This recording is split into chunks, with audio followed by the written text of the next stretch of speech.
course, the main attraction is the action on the diamond. The Loons are the single-A affiliate of the Los Angeles Dodgers, and in the major leagues, there's a new trend taking over. Chet joins us once again with a closer look at what's called the torpedo bat and why it's taking the baseball world by storm. Chet.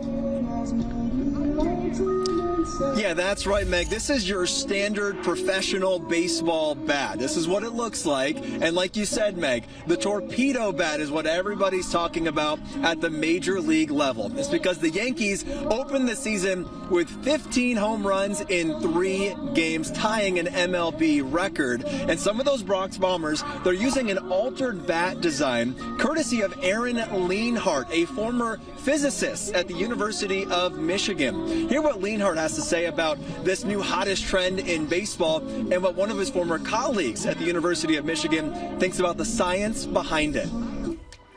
Whoa! The eureka moment really was when players pointed to where they were trying to hit the ball, and they noticed themselves that was not the fattest part of the bat. They noticed themselves that the tip was the fattest part of the bat, and then everyone just looks at each other like, well, let's flip it around.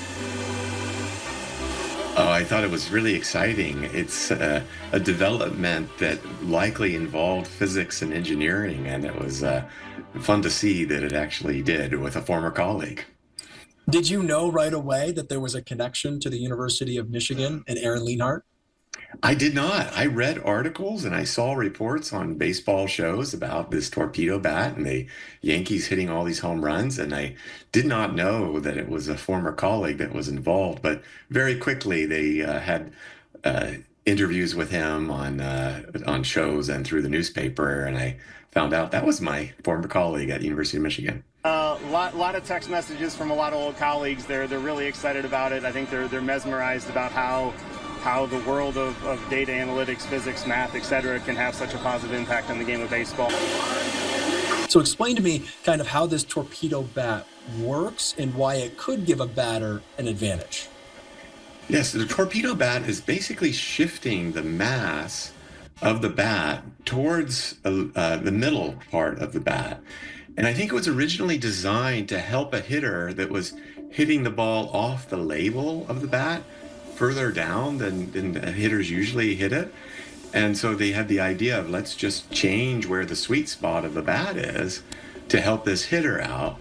And it turned out to actually elongate the sweet spot and help other hitters. So I think several hitters recognized the value of it and were using it.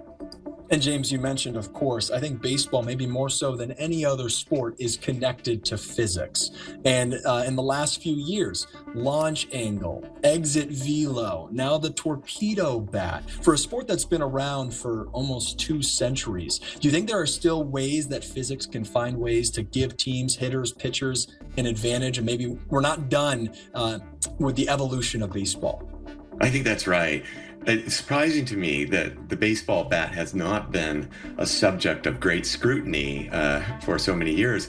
But if you're a baseball player, you realize that practicing for so long with a certain type of bat and having the tolerances so careful, you don't want to mess around with that bat very much. Otherwise, you're going to miss all the pitches. I think in the modern, going forward, a very key element for physics might be to help baseball pitchers. With all the injuries and pitching now, I think physics and engineering might play a role in helping baseball pitchers be more injury-free in the future. That is a hope.